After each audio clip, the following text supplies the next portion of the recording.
की बात आगे बढ़ाता हूं। उन्होंने कहा कि हम सब नागरिक हैं।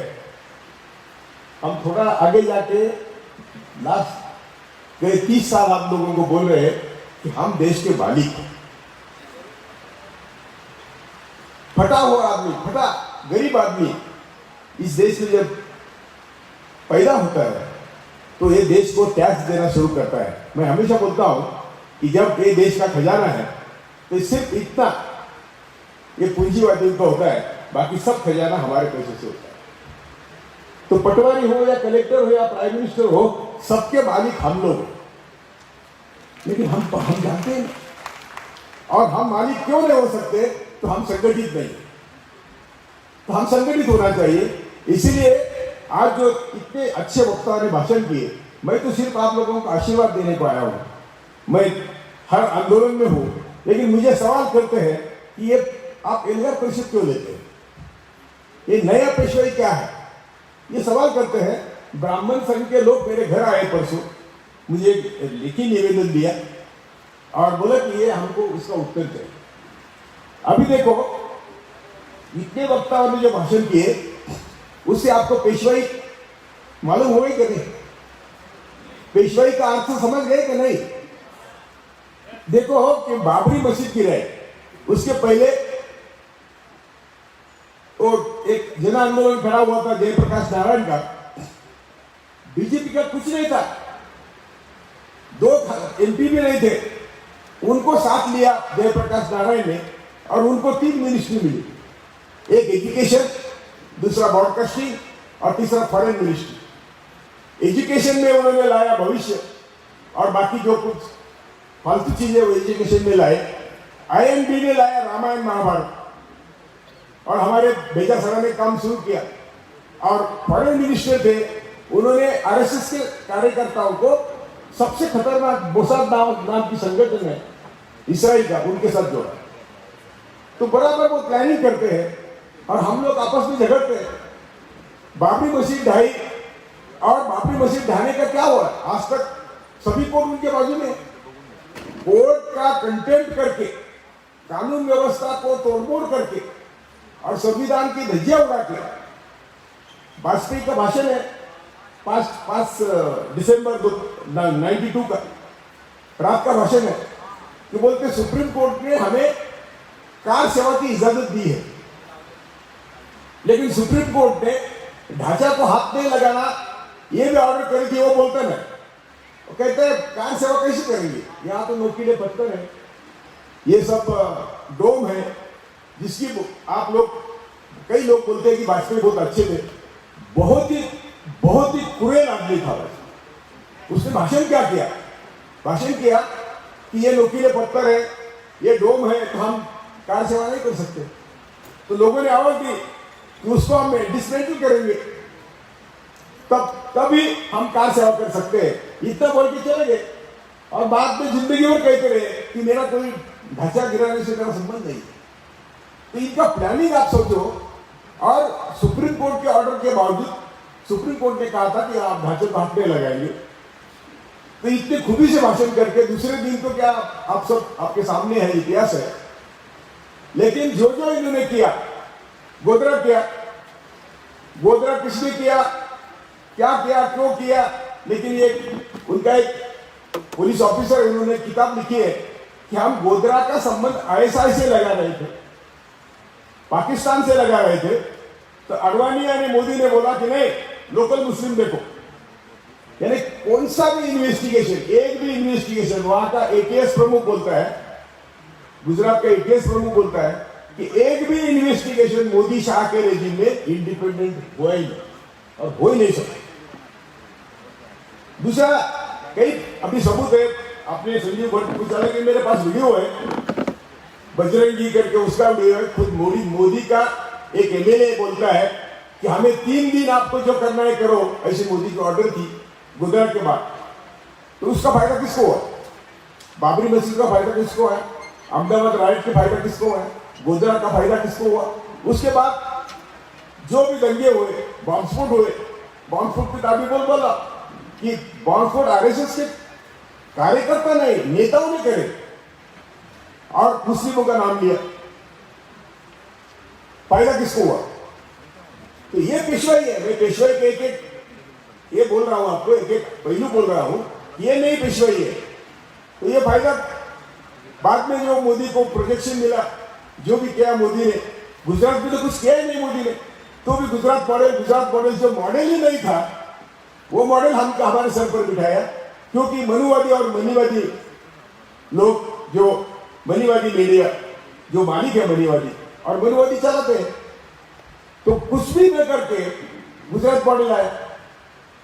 आज मोदी आया सत्ता पर, पठानकोट हुआ। पठानकोट कैसा हो सकता है? पठानकोट के safest airport in the world, military का एयरपोर्ट है, चीटी भी नहीं जा सकती अंदर।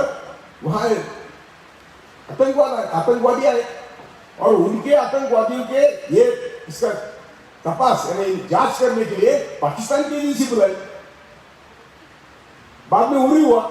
उरी का तो इतना सिंपल था कि उरी के आतंकवादी एक पुलिस स्टेशन में छिपे थे और वो पुलिस स्टेशन में छिपकर फायरिंग कर रहे थे। उनके पास कितनी गोलियां होगी? यदि पुलिस स्टेशन को घेर लिया होता और उनके गोला बारूद खत्म होने के बाद उनको अरेस्ट किया होता, तो जनता के सामने आता कि वो आतंकवादी कौन है, कहां से आए, क्यों कर रहे हैं। लाना ही नहीं है, एक भी बात आपके सामने नहीं आती। फायदा किसको हुआ? उसके बाद पुलवामा, और पुलवामा के आज भी जांच नहीं हुई। शर्म नहीं आती इनको कि इनके राज के चलते हम मान ले कि बाहर से लोग आए, आरडीएक्स आए और उनको उड़ाया। वहां का आरडीएक्स मालूम है आपको कहां का था? पुलवामा का आरडीएक्स नागपुर का था। पुलवामा का आरडीएक्स नागपुर में मैन्युफैक्चर हुआ था। तो कहां से आरडीएक्स आए? लेकिन जांच नहीं। और वो तो अभी ट्वीट सामने आया आपके या अर्नब गोस्वामी का, तो वो बोलता है कि अच्छा हुआ अभी तो बॉस जीतेगा। तो ये क्या है, किसके लिए हुआ पुलवामा? फिर बालाकोट होने के इंफॉर्मेशन प्रेस को पहले थी। तो ये जो सब हथकंडे हैं, जो करण जी बोल रहे थे कि अभी हम लोग अभी तक नहीं समझ रहे कि नई पेशवाई क्या है। हमको सवाल पूछते हैं कि नए पेशवाई का मतलब अर्थ क्या है? ये नई पेशवाई है जो हजारों साल हमें बर्बाद किया। हमारा हर कल्याणकर्ता उसको मारा गया, प्रत्यक्ष अप्रत्यक्ष। गौतम बुद्ध हो, छत्रपति शिवाजी महाराज हो, संभाजी महाराज हो, जो भी है, और जो भी बाहर से आया, पहले ईसाई धर्म आया, किसने लिया? सभी टॉप मोस्ट ब्राह्मण ने लिया, नमुद्री ब्राह्मण। ईसाई पहले वो बने, चर्चेस उन्होंने चर्चेस बनाए, इसका मतलब पहला उन्होंने किया। इस्लाम धर्म 630 में आया, इन्होंने लिया पहले, और चर्चेस मस्जिद बनाए। और हमको बोलते हो हमारे दुश्मन है, और हम उनके जाल में जाते फंसते तो हमारे दुश्मन है। और स्वामी विवेकानंद, अभी कई लोगों ने कहा है कि कोई भी धर्म जो बदला, वो जब हम वर्ण व्यवस्था में सफल थे, वर्ण व्यवस्था जो जिनको हमको शपथ ही दिया, आप वर्ण व्यवस्था के बारे में जानते हैं, तो जिस वर्ण व्यवस्था ने हमें जीने नहीं दिया, उन्होंने धर्म बदला। उसमें क्या गलती? तो किसी ने जबरदस्ती करी नहीं, विवेकानंद कहते हैं। और उनका आखिरी भाषण क्या है शिकागो का? वो बोलते सही धर्म है हमारी रोटी और हमारा एजुकेशन। मैं देश भर में घूमा हूं, हमें 2 रोटी और एजुकेशन की जरूरी है। जिस विवेकानंद ने पहले हमारे लोगों के लिए आरक्षण की भाषा करी, उनका हम लोग नाम ही नहीं लेते। उनके कोई गलती होगी, जैसे हम इन्होंने बोला कि आज गांधी की पुण्यतिथि है, आपको डिफरेंसेस होंगे, लेकिन विवेकानंद ने कहा था कि हमको 100% रिजर्वेशन देना चाहिए। विवेकानंद का पीरियड देखो क्या है। और उन्होंने बोला था जब ब्राह्मणों को पढ़ाई करने के लिए 1 टीचर की जरूरत है, हमारे लिए 10 टीचर देने चाहिए। तो उनका क्या हुआ? जिन्होंने हमारे लिए काम किया, उनको खत्म किया गया। और हमें इसको बिल्कुल कहीं दुख होता है, कहीं हम उसको सोचते हैं, बिल्कुल नहीं। तो हमारा प्रयास क्या है? एल्गार परिषद के माध्यम से हम क्या आपको संदेश देना चाहते हैं? तो हमारा संदेश है कि भाई जात के नाम, पंथ के नाम, धर्म के नाम जो हमारे जाति के नेता है, धर्म के नेता है, सब साले हमारे हम चूसते हो, हमको चूसते हो, हमारा शोषण करते हो। हमें जात धर्म पंथ छोड़ के वोटिंग करना चाहिए। इसीलिए हमें नई व्यवस्था लानी चाहिए। ये मनुवादी और मनीवादी व्यवस्था जब हम समझते नहीं, इसी में दुरुस्ती की बात करते हैं, हो गया कुछ हो गया। प्रेजेंट व्यवस्था जो है इसमें हम बदल नहीं कर सकते, इसको हमको तोड़ मरोड़ के फेंक देना चाहिए और नई व्यवस्था लानी चाहिए जिसमें हम ना जाति ना धर्म। सपोज हम उनको मनुवादी कहते हैं, ब्राह्मण को हम हमारी जात को मानते हैं और हम हमारे जात के नेता को मत देते हैं, तो हम भी मनुवादी हो गए ना। हम क्या हो गए? तो मनुवाद सिर्फ कहने से नहीं जाएगा। डॉक्टर बाबा साहब कहते हैं कि मनुस्मृति पुरानी हो गई, इतिहास हो गया। ये गलत बात है। मनुस्मृति दिन ब दिन पावरफुल हो रही है और हो गई है, अभी तक यही चल रहा है। तो हम सवाल ही नहीं करते। हम ये इन्होंने सही कहा कि हम देश के मालिक ऐसा बर्ताव नहीं करते। क्यों नहीं करते? तो हमें संगठित नहीं होने दिया जाता। हमारे नेता हमको संगठित नहीं होने देते। हमारे टुकड़े टुकड़े ज्ञान की जो भाषा वो करते हैं, हमारे नेता हमारे जाति में टुकड़े टुकड़े करते हैं, धर्म में टुकड़े टुकड़े करते हैं। क्या इस्लाम में एक लोग है? तो मैं कहता हूं कि हमारे धर्म के ब्राह्मण,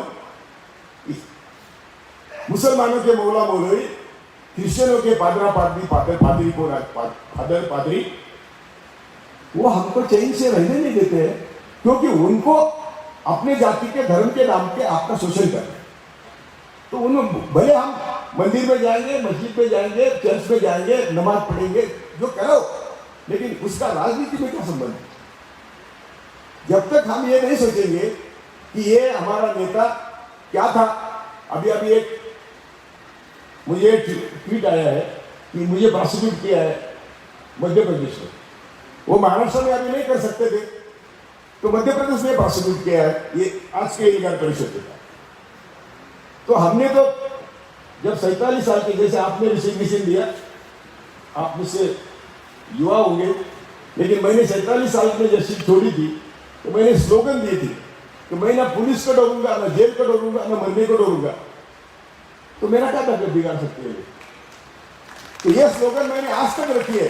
कहाँ भी कंप्लेन करो, कुछ भी करो। वो कल भी जो ब्राह्मण संघ के लोग आए थे, थोड़ी धमकी वाले बात कर रहे थे, तो मैंने कहा तुमको मालूम है क्या, हम तो मरने का डर कभी का छोड़ दिया। एनआईए के लोग हमारे घर आए, एनआईए के लोग आए, यही एलिगार परिषद के कारण एनआईए के लोग आए। तो मैंने कहा 3 बातें सुन लो, पहले मेरी सुन लो। मैं कहूंगा मोदी शाह खुली है। मैं कहूंगा संघ हमारा सभी दुखों की जड़ है, यानी मनुवाद हमारे सभी दुखों की जड़ है। और मैं कहूंगा एलिगार परिषद में जो आपने अरेस्ट किए 100% झूठा इन्वेस्टिगेशन। ये 3 पहले बात मैंने करी। मैंने कहा पूछो तुमको क्या पूछना है, क्या पूछेंगे वो? एनआईए के लोग आए तो क्या बोलेंगे? क्या मैंने ये 3 बातें बोली। मैंने कहा मेरे गुरु ने कहा है जस्टिस सावंत और जस्टिस कृष्णा है सबसे ऊंचे नीति वाले जजेस। जस्टिस सावंत को सिर्फ एक, या जिस अर्नब गोस्वामी ने उनका एक गलत फोटो दिखाया था कि एक करप्ट जज करके, सावंत ने उनके ऊपर सूट लगाया, 100 करोड़ का नुकसान भरपाई मांगा। कोर्ट ने सावंत को 100 करोड़ के नुकसान भरपाई दी है अर्नब के खिलाफ, लेकिन मीडिया बताता नहीं। तो ये उनकी के जजेस थे, उन्होंने कहा कि Modi Shah should be prosecuted for mass murders. और लोग बोलते हैं मोदी को आप मोदी करते हैं, मोदी जी को। मैंने कहा मैं मोदी कहता हूं, ये आभार मानो मेरे, जो खुद खुनी है, जिसको मेरे गुरु ने खुनी कहा है, उसको मैं क्या कहूं? वो शाह की वजह से। और उन्होंने कहा कि इनको प्रोसिक्यूट तो करना चाहिए और इनको किसी भी हालत पे एक भी संवैधानिक पद पर कभी बिठाना नहीं। उसी की वजह से उनको 10 साल दुनिया भर में निशाना कर, क्योंकि वो जस्टिस सावंत और जस्टिस कृष्णा की ऑर्डर थी। तो आज के माहौल में जैसे हम डर रहे हैं, अरे वो तो कभी ना कभी जाने वाले हैं, ऐसे कई मोदी आएंगे जाएंगे। ये व्यवस्था हजारों साल से हम जिसके खिलाफ लड़ रहे हैं, तो हमें आज यहाँ शपथ लेनी कि हम आखिरी सांस तक मनुवाद और मनीवाद को डरेंगे नहीं और इनको उद्ध्वस्त करते रहेंगे। यही हमारी आज की एल्गार परिषद का आपको संदेश है। हमें डरेंगे, मैंने तो कहा कि भाई ठीक है डरेंगे। मैं सुप्रीम कोर्ट लायंस पे न्यायमूर्ति लोहिया के बारे में बोलने गया था। मैंने कहा भाई आपके BMW गाड़ियां है, एयर कंडीशन बंगले हैं, हम तो रास्ते पर सड़ रहे, भाषण करते फिर रहे, आप घर में बैठ के मरेंगे या नहीं मरेंगे? एयर कंडीशन गाड़ी में भी घूमे तो मरना है कि नहीं? तो बोले मरेंगे। तो मैंने कहा तुम घर में सड़के मर रहे, हम रास्ते पर लड़के मर रहे, गलती क्या है? चॉइस है हमारा। अब ये IAS बनता, चीफ सेक्रेटरी बनता और भी कुछ बनता तो ये हमारे साथ आया ना रास्ते पर लड़ने के लिए। तो ये जब लोग आते हैं तो हम लोगों को भी शर्म आनी चाहिए कि हम किसको डरते। और क्या है, 2 समय की रोटी, 2 दिन की रोटी के लिए यदि हमारी जिंदगी है तो जानवर में हमें फर्क क्या है? तो इसीलिए ये जो एल्गार परिषद है ये हमने पहले भी 2 साल लेने की कोशिश करी और ली भी, इतनी बड़ी अच्छी हुई नहीं। और ये जो बच्चे थे ये कई दिनों के लिए मुझे छोड़ के गए। 1 साल उन्होंने हमको छोड़ा था, लेकिन उनको मालूम हुआ कि कोलसे पाटिल सच्चा हमारा समर्थक है, इसलिए वो वापस आए। नहीं तो ये एल्गार परिषद के नाम से हमने दूसरी परिषद ली थी और ये ये जो है ना राष्ट्र सेवा दल, उनके ग्राउंड पर लिए थी। जस्टिस सावंत और मैं इन बच्चों को ताकत देते थे कि भाई ये आप कहते बराबर है। और इनको ताकत देने का मकसद क्या है? इनकी जो आइडियोलॉजी है वही देश को कुछ बचा सकती है। जो घर में बैठेंगे इनसे क्या होगा देश का? कुछ नहीं होने वाला है। और जो अपने अपने जाति के नेता के पीछे भागते हैं, अभी इन्होंने बोला चाणक्य की जरूरत क्या है? हम खुद देश के मालिक है। हम घटना की शुरुआत देखो ना, हम भारत के लोग, हम ही भारत के लोग, और हम लोगों से करार किया है, हम सब भारत के लोगों से करार किया है कि हम आपको सोशल यानी सामाजिक, राजकीय और आर्थिक समता देंगे। कहाँ समता है भाई? कौन सी समता है आदेश में? अभी वो ऑक्सफार्म का उल्लेख किया उसने, वो लड़की अरुंधति रॉय ने किया। अरे कोविड के जमाने में हमारे 100 जो उद्योगपति है, पूंजीवादी है, उनकी संपत्ति 35% बढ़ी। यानी 100 रुपए थे तो 135 रुपए हो गए कोरोना के पीरियड में। कैसी बढ़ी? तो मोदी उनको दे रहा है। मुझे उसका जो एक सेंटेंस था कि आपत्ति में अवसर, तो आपत्ति में अवसर क्या है? तो वो आपत्ति का नाम ले रहा है कोविड का, और अवसर क्या है? तो देश बेच रहा है। ये कानून लाए, ये ऑर्डिनेंस लाए, इतनी मेजॉरिटी होने के बावजूद ये ऑर्डिनेंस क्यों लाता है? क्योंकि उसको ये कानून की चर्चा नहीं करनी है। उसको कानून का ड्राफ्ट मिलता है और वो ऑर्डिनेंस निकाल देता है। वो क्या खुद का काम करता है क्या? वो अदानी अंबानी का, अभी कांग्रेस के जमाने में 50 सिर्फ करोड़पति थे देश में, बड़े करोड़पति। इन्होंने 150 कर दिए, मोदी ने 150 कर दिए। देश की संपत्ति 49 से 48% 1% लोगों के हाथ में थी कांग्रेस के जमाने में। इन्होंने अभी 80 to 90% wealth of this nation is given to 1%। ये क्यों कर रहे हैं? ये संघ की आइडियोलॉजी है। संघ कभी पढ़ा क्या आपने? गोलवलकर कहता है कि 2 जून की रोटी यही तुम्हारा विकास है। 2 जून की रोटी यही तुम्हारा विकास है। पढ़ो, बंच ऑफ थॉट्स पढ़ो, तीनों पढ़ो। अभी इन्होंने तिलक का भी उल्लेख किया था। तिलक, सावरकर और गोलवलकर जो आप पढ़ेंगे तो वो कहते हैं कि देश के मालिक हम हैं और तुम्हारा अधिकार सिर्फ 2 जून की रोटी का है। ना तुमको पढ़ाई की जरूरत है।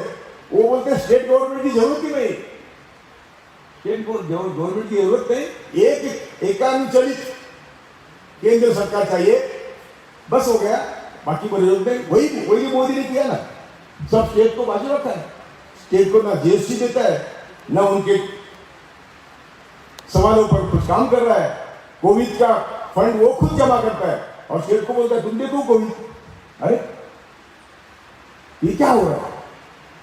और इसके इतने होने के बावजूद भी हम सब चुप है। येलगार को आने को डर रहे हैं। मुझे ठीक ठिकान से बाहर से भी फोन आए, जुन्नर से फोन आया कि हमें पुलिस आने नहीं देते। तो पुलिस को पूछना चाहिए कि तुम क्यों नहीं आने देते हमको। और ये पुलिस, हमारे पूरा पुलिस, जिनको हमने वीडियो दिखाया, ये फुल हॉल है, भरा हुआ है, फंक्शन चल रहा है, कोविड के जमाने, कोविड के पीरियड में, अभी तो कोविड का पीरियड खत्म हो गया है, ये वीडियो दिखाया, तो भी हमको 200 लोगों की परमिशन दी।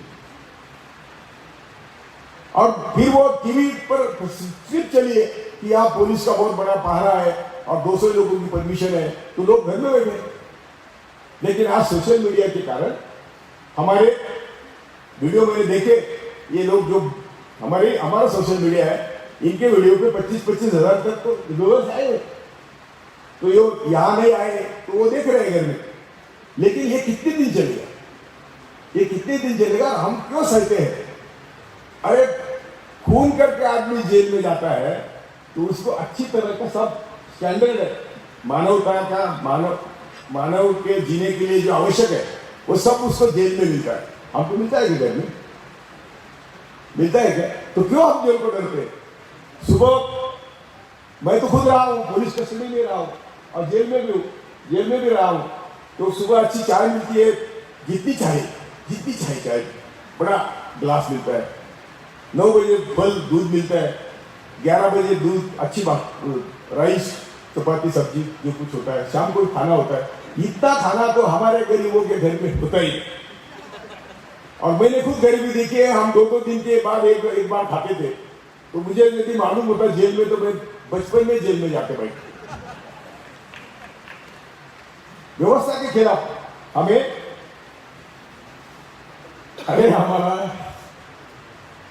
आम्ही जेवण एकाला सांगितलं, आमचं भाडं दुसऱ्याला सांगितलं, आम्हाला कोणी पैसे देत नाही रे। या लोकांनी काय करायचं? आणि ज्यांचं आम्ही आता कर्ज काढलंय त्यांचं आम्ही कर्ज देणार कसं? काय डफली फिरून बघितली, हे करून बघितलं, अजिबात कोणाकडे पैसे नाही, सगळे एकदम बसलेले भिकारी। सोचत काहीतरी विचार करा। तेव्हा माझा विषय होता, त्यांनी आता चिठ्ठी पाठवली, ती महत्वाची, त्यांची पण मी करतो मी। परंतु माझा असा विचार म्हणणं आहे की आम्ही गेली 30 वर्ष, आता आम्ही अंबानीच्या विरुद्ध लढत होतो, आम्ही हीच भूमिका घेतली।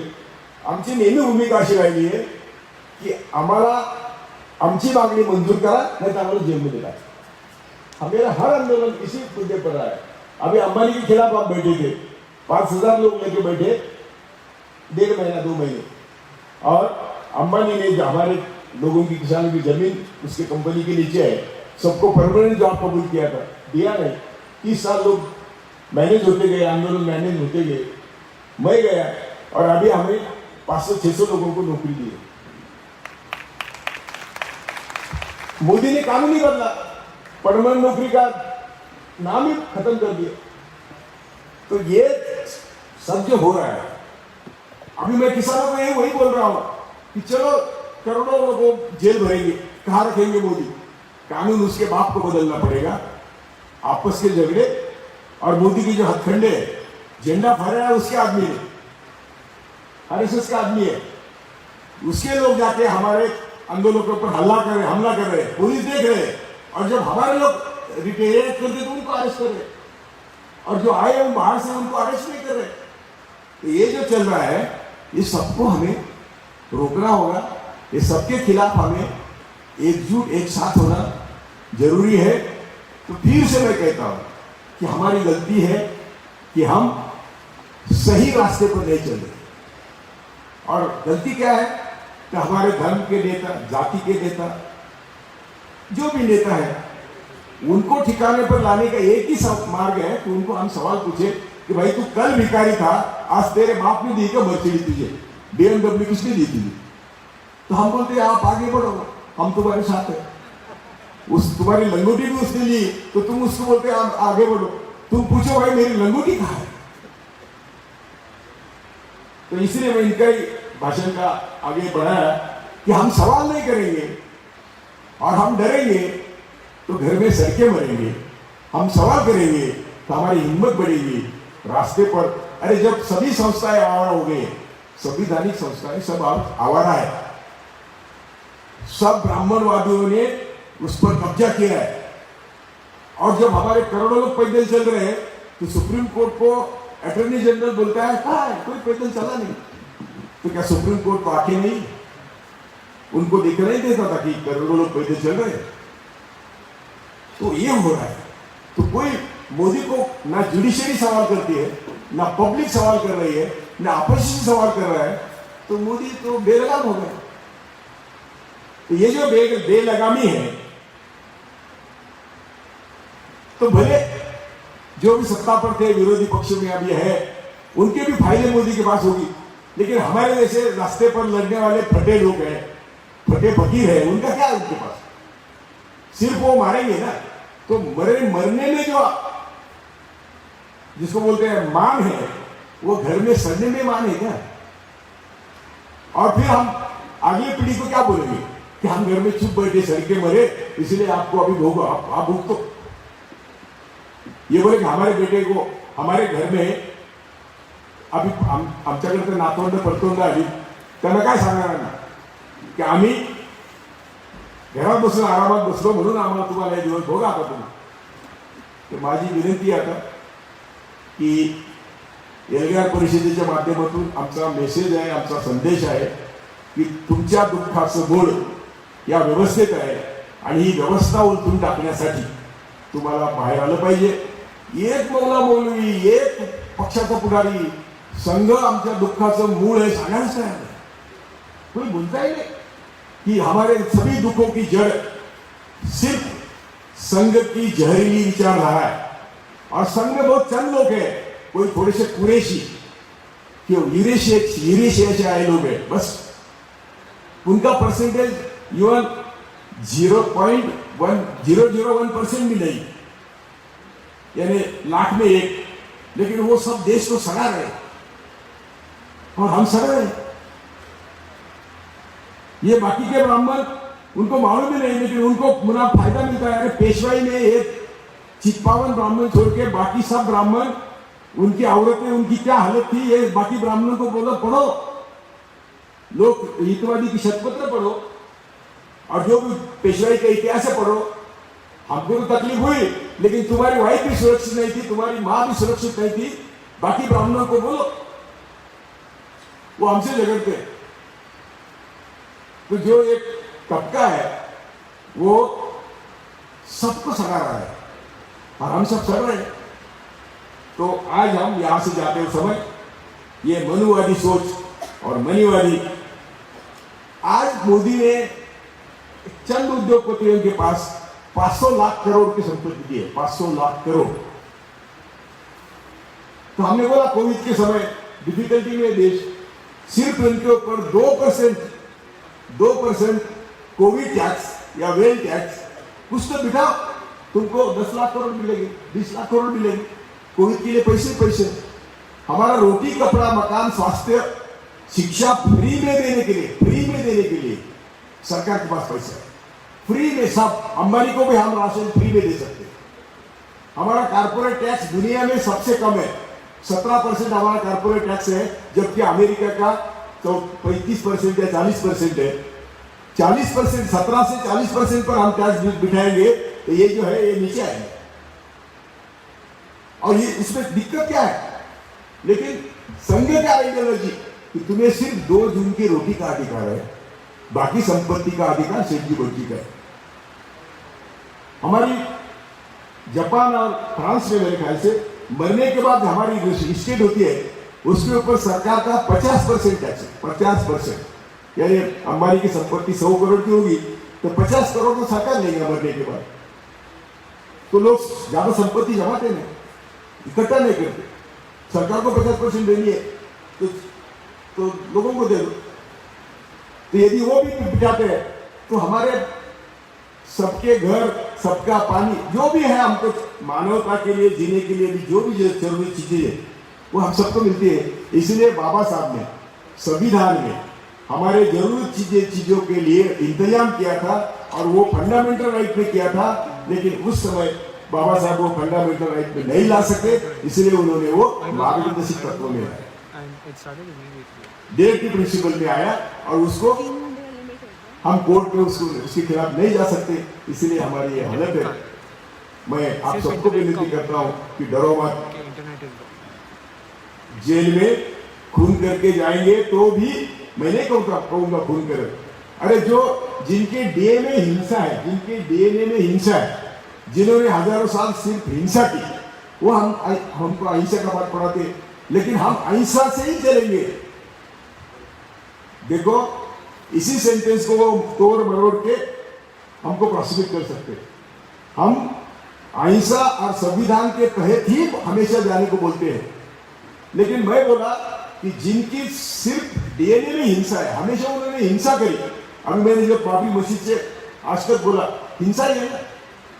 अरे हमारे देश के हर दिन 3000 बच्चे मरते हैं, 3000 बच्चे मरते हैं, ये हिंसा नहीं है? हमें अभी धीरे धीरे मोदी ने शिक्षा प्राइवेटाइज किया, स्वास्थ्य प्राइवेटाइज किया, पीडीएस खत्म किया, तो हमारे पास क्या रहा है? तो ये हिंसा नहीं है? ये हर दिन हिंसा करने वाले हरामी हमको अहिंसा का पाठ पढ़ाते हैं। जय भारत। धन्यवाद सर। सर ने जिस तरीके से कहा है कि हमें इस यूएपीए के खिलाफ